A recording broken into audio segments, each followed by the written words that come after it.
नमस्कार, मैं हूं सोनिया और आप देख रहे हैं कार्यक्रम आध्यात्मिक ज्ञान चर्चा। तो आइए शुरुआत करते हैं कार्यक्रम की और जानते हैं विचार जगत गुरु तत्वदर्शी संत रामपाल जी महाराज बनाम परम पूज्य संत महामंडलेश्वर स्वामी ज्ञानानंद जी के विचार।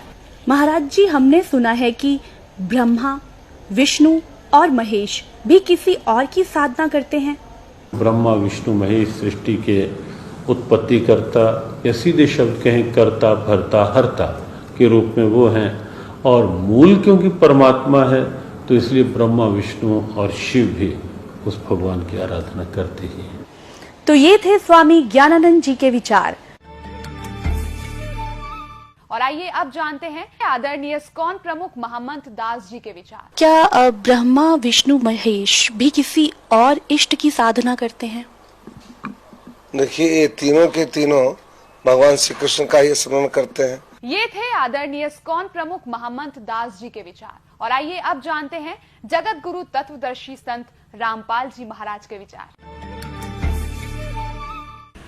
दंडवतम गोविंद गुरु बंधु अविजन सोए, पहले भये प्रणाम तिन नमो जो आगे होए। ये कृष्ण भगत, ये गुरु नकली कृष्ण जी के उपासक भ्रमित कर रहे हैं समाज को। कहते हैं कृष्ण ही तत्व है, श्री कृष्ण ही सब कुछ है, ये परम तत्व है, अविनाशी तत्व है।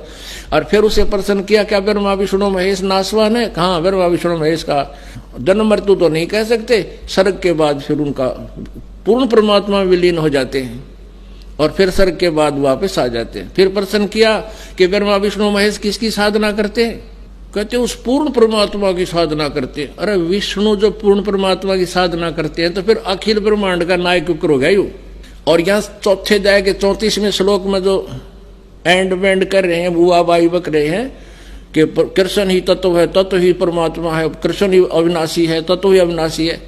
परमात्मा कहते हैं सटदल उआ बाई बकदा, ये उआ बाई बकते, इनको कोई ज्ञान नहीं है, भ्रमित करें, पूरे मानव समाज को बर्बाद करें।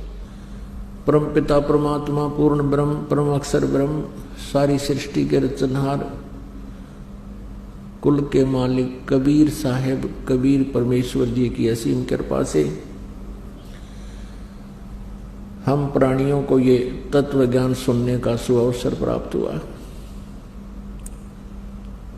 पुण्यात्माओं, हम एक भयंकर रोग से ग्रस्त हैं। वो रोग है जन्म और मृत्यु का।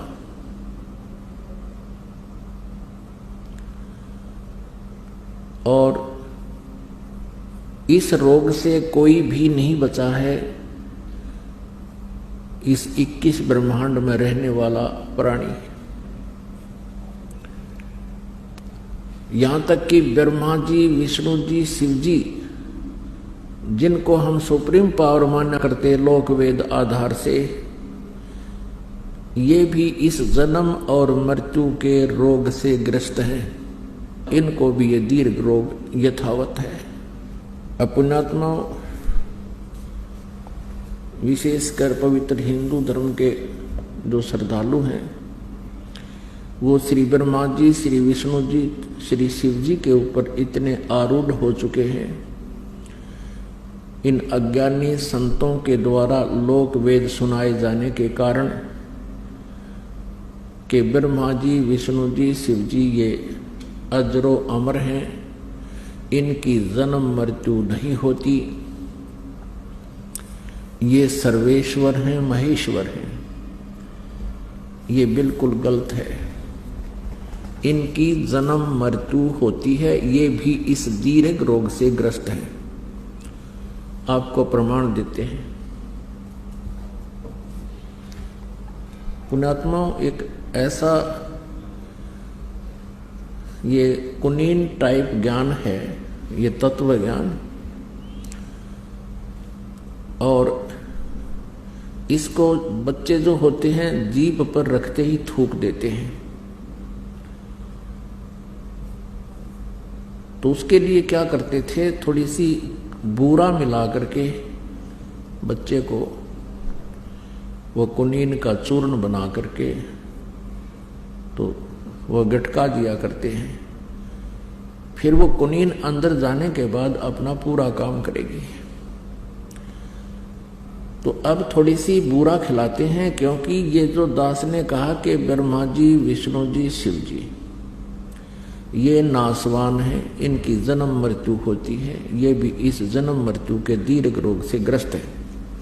तो ये तक कुनीन है।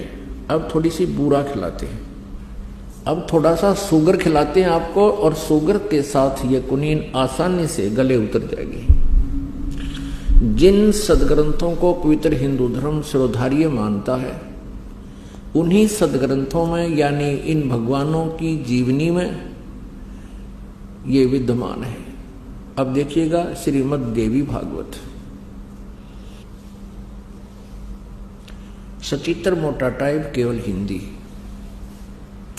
गीता प्रेस गोरखपुर से प्रकाशित है। ये इसके संपादक कौन हैं? हनुमान प्रसाद पोदार, चिमनलाल गोस्वामी। प्रकाशक एवं मुद्रक हैं गीता प्रेस गोरखपुर, गोविंद भवन कार्यालय, कोलकाता का संस्थान। इसके 123 पृष्ठ पर देखिएगा। इस पवित्र सदग्रंथ के इस उल्लेख से कितना स्पष्ट होगा। तीसरा स्कंध श्री देवी भागवत। अब यहां विष्णु जी अपनी माता दुर्गा यानी अष्टंगी की स्तुति करते हुए क्या कह रहे हैं? तुम शुद्ध स्वरूपा हो, ये सारा संसार तुम ही से उद्भासित हो रहा है। मैं ब्रह्मा और शंकर हम सभी तुम्हारी कृपा से विद्यमान हैं। हमारा आविर्भाव और तिरोभाव हुआ करता है। हमारा तो आविर्भाव माने जन्म और तिरोभाव माने मृत्यु हुआ करता है। केवल तुम ही नित्य हो, जगत जननी हो, प्रकृति और सनातनी देवी हो। ये प्रकृति शब्द याद रखना है, दुर्गा को कहते हैं प्रकृति भी। जो श्रीमद् भगवत गीता जी अध्याय नंबर 14 के श्लोक नंबर 3, 4, 5 में ये प्रकृति शब्द वहां इस दुर्गा के लिए ही है कि प्रकृति से उत्पन्न तीनों गुण, रजगुण ब्रह्मा, सतगुण विष्णु, तमगुण शिव जी। तो यहां स्पष्ट हो गया कि ब्रह्मा, विष्णु और शंकर यानी शिव जी, इनकी जन्म और मृत्यु होती है। भगवान शंकर बोले, देवी यदि महाभाग विष्णु तुम्ही से प्रकट हुए हैं तो उनके बाद उत्पन्न होने वाले ब्रह्मा भी तुम्हारे बालक हुए, यानी से सिद्ध है दुर्गा से इनका जन्म हुआ है। फिर मैं तमोगुणी लीला करने वाला शंकर क्या तुम्हारी संतान नहीं हुआ? अर्थात मुझे भी उत्पन्न करने वाली तुम ही हो। शिवे, संपूर्ण संसार की सृष्टि करने में तुम बड़ी चतुर हो। इस संसार की सृष्टि, स्थिति और संहार में तुम्हारे गुण सदा समर्थ हैं। उन्हीं तीनों गुणों से उत्पन्न हम यानी ब्रह्मा, विष्णु एवं शंकर नियमानुसार कार्य में तत्पर रहते हैं। तीनों गुणों रजगुण, सतगुण, तमगुण। रजगुण ब्रह्मा जी, सतगुण विष्णु जी, तमगुण शंकर जी, ये भी सिद्ध हो गया। हमारे पवित्र सदग्रंथ जो इनकी जीवनी है भगवानों की, उस जीवनी में स्पष्ट है कि ये नासवान है, ये स्वयं स्वीकार करते हैं हमारा जन्म मृत्यु होता है, हम अविनाशी नहीं हैं। अब इनका पिता कौन है? क्योंकि माता वाला कंसेप्ट तो क्लियर हो गया। अब इनका पिता कौन है? ब्रह्मा, विष्णु और शिव का। ये काल रूपी ब्रह्म है। इसके लिए भी आपको थोड़ा सा कंसेप्ट क्लियर करते हैं। अब देखिएगा श्री शिव पुराण, गीता प्रेस गोरखपुर से प्रकाशित है। श्री संक्षिप्त श्री शिव पुराण, सचित्र मोटा टाइप, केवल हिंदी। संपादक हनुमान प्रसाद पोदार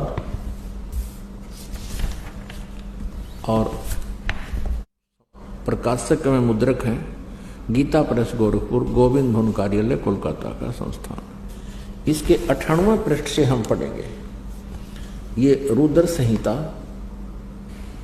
संक्षिप्त शिवपुराण 98 पृष्ठ 98 पृष्ठ पे, यहां देखिएगा नीचे।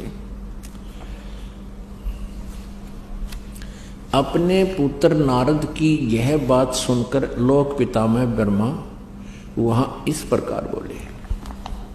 ये अध्याय 5 समाप्त हुआ। रुद्र संहिता का 6ठे अध्याय में ब्रह्मा जी ने कहा, ब्रह्मन देव शिरोमणे, तुम सदा समस्त जगत के उपकार में ही लगे रहते हो।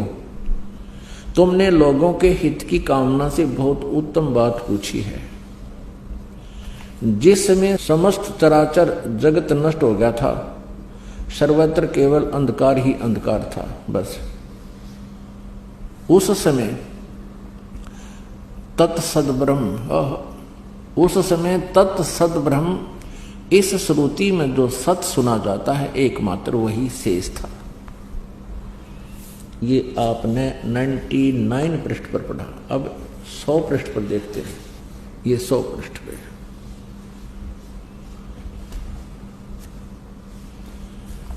जिस परब्रह्म के विषय में ज्ञान और अज्ञान पूर्ण यानी झूठी साची, ब्रह्मा जी इनके सबसे बड़े वक्ता हैं इस ब्रह्मांड के, और ब्रह्मा जी के कह रहे हैं कि जिस परब्रह्म के विषय में ज्ञान और अज्ञान से पूर्ण उक्तियों द्वारा इस प्रकार विकल्प किए जाते हैं, यानी कुछ सच्चे कुछ झूठे, उसने कुछ काल के बाद द्वितीय की इच्छा प्रकट की।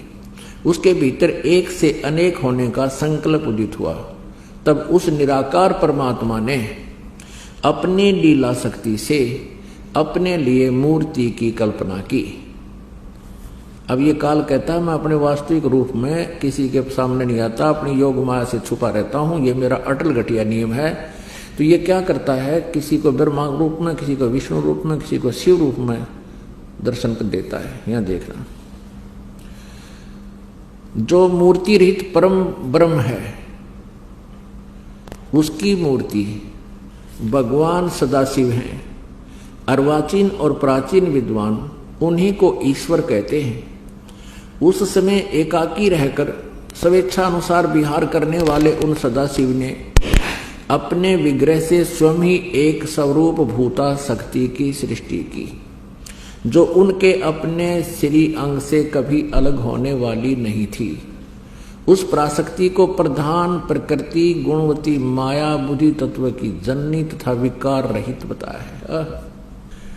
अब ये काल के शरीर से निकली थी दुर्गा, उसकी महिमा ये कबीर परमेश्वर से सुनी हुई ब्रह्मा जी बोल रहे हैं, कुछ सच्ची कुछ झूठी, कुछ आप मिलावट करके। फिर भी यथार्थ ज्ञान से हम इसको शुद्ध कर लेंगे कबीर परमेश्वर की वाणी से। वह शक्ति अंबिका कही गई है, उसी को प्रकृति, दुर्गा को प्रकृति भी कहते हैं, ये याद रखना। सर्वेश्वरी त्रिदेव जननी, तीनों देवता ब्रह्मा जी, विष्णु जी, शिव जी की माता, उत्पन्न करने वाली जननी, नेता और मूल कारण भी कहते हैं। सदाशिव द्वारा प्रकट की गई उस शक्ति के 8 भुजाएं, ये क्लियर हो गया। ये अष्टंगी, ये दुर्गा है, और ब्रह्मा विष्णु महेश तीनों देवताओं की जननी है। आगे देखो, नाना प्रकार के आभूषण उसके श्री अंग की शोभा बढ़ाते हैं। वह देवी नाना प्रकार की गतियों से संपन्न है और अनेक प्रकार के अस्त्र शस्त्र धारण करती है। इति सिद्धम के काल के शरीर से ये दुर्गा निकली। अच्छा, एकाएकनी होकर भी वह माया संयोग वसात अनेक हो जाती है। और वे जो सदाशिव हैं, ये काल रूपी ब्रह्म सदाशिव ब्रह्मा विष्णु महेश से जो अलग है, उन्हें परम पुरुष ईश्वर शिव शंभु और महेश्वर कहते हैं। ये ब्रह्मा जी की सोच है, ब्रह्मा जी का ज्ञान है, ये ध्यान रखना। अब 101 पृष्ठ पे यहां देखना, अब ये प्रकरण चल रहा है इस काल रूपी ब्रह्म का। वे जो सदाशिव हैं उन्हें परम पुरुष ईश्वर शिव शंभु और महेश्वर कहते हैं।